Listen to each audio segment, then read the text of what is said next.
Let's continue with the second half of section 5.2.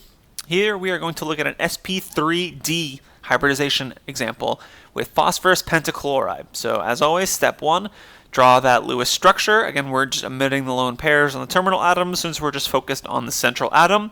Here, phosphorus has 5 domains, one from each single bond. Now what you need to do is draw the ground state orbital diagram. So phosphorus is 3s2 3p3. You do need to include those empty d orbitals here since we are going to need them.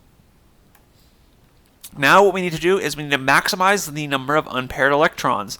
So this electron right here is going to get promoted all the way up to a 3d orbital because you notice there's nowhere for us to put it in the 3p orbitals without just pairing it back up again. So it's going to be promoted all the way up to one of those empty 3d orbitals. Now we're going to create our hybrid orbitals. So our central atom had 5 electron domains, so 5 atomic orbitals are combined.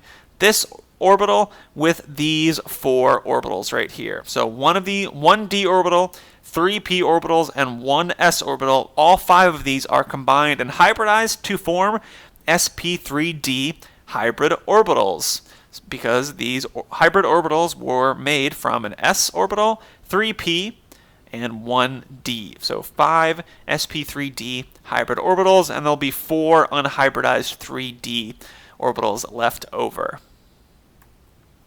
Once again, if we take a look at this, an s orbital combines with 3p and 1d to make 5 sp³d hybrid orbitals. They're equal in energy and they're 90 or 120 degrees apart. So these are what they look like, and this explains why PCl5 is trigonal bipyramidal.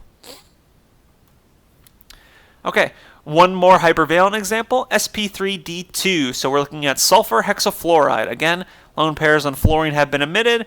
We've got 6 domains around our central atom sulfur.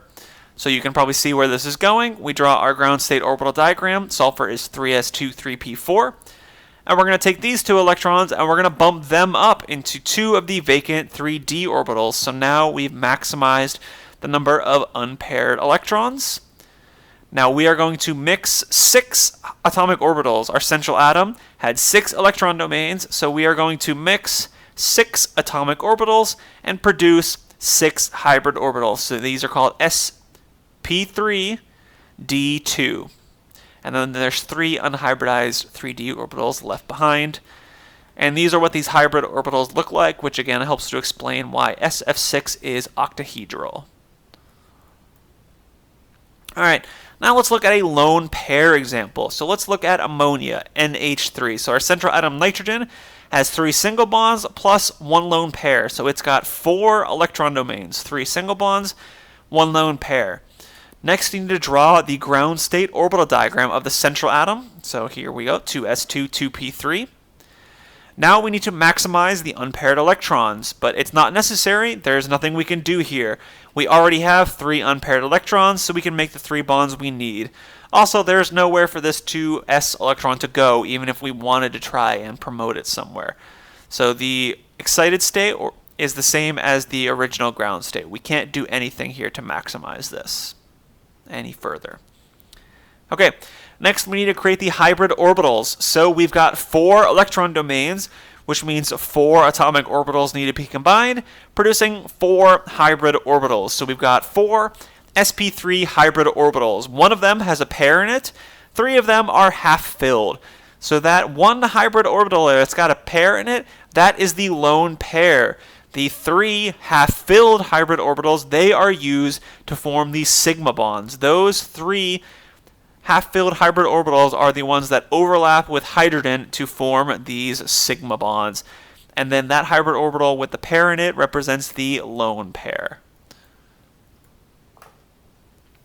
Okay, so by now you should notice the clear relationship between domains and hybridization. So the fast way to do this is to simply draw the Lewis structure, find the number of domains, and assign the corresponding hybridization. 2 domains represents sp hybridization, 3 sp2, 4 sp3, 5 sp3d, and 6 sp3d2.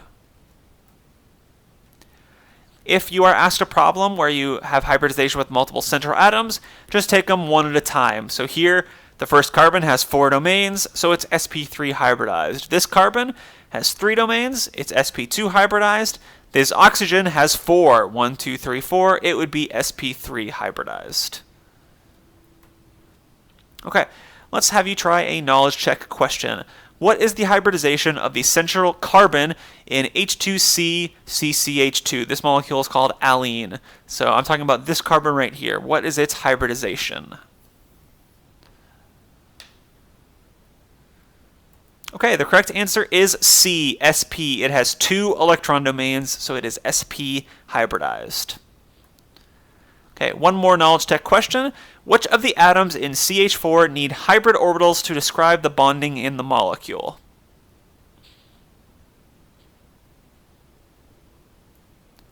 Okay, correct answer is C, only the carbon. The carbon needs hybridization here to help to explain the bonding and to help explain the geometry. The hydrogens do not. They just have 1 electron in a 1s orbital that can overlap and form sigma bonds. All right, here are some practice problems for you to try. So pause the video, take some time, give these all a try, make sure you can do these, and make sure that you understand the material in this section. Once you've attempted them all, the answers are here. With respect, the only one missing is Chapter 2. I couldn't quite fit this on the slide. So see question number 11 in the Chapter 5 group worksheet. So the group worksheet and the key, they are both posted on Blackboard. That concludes section 5.2. I'll see you in the next video when we go over multiple bonds in section 5.3.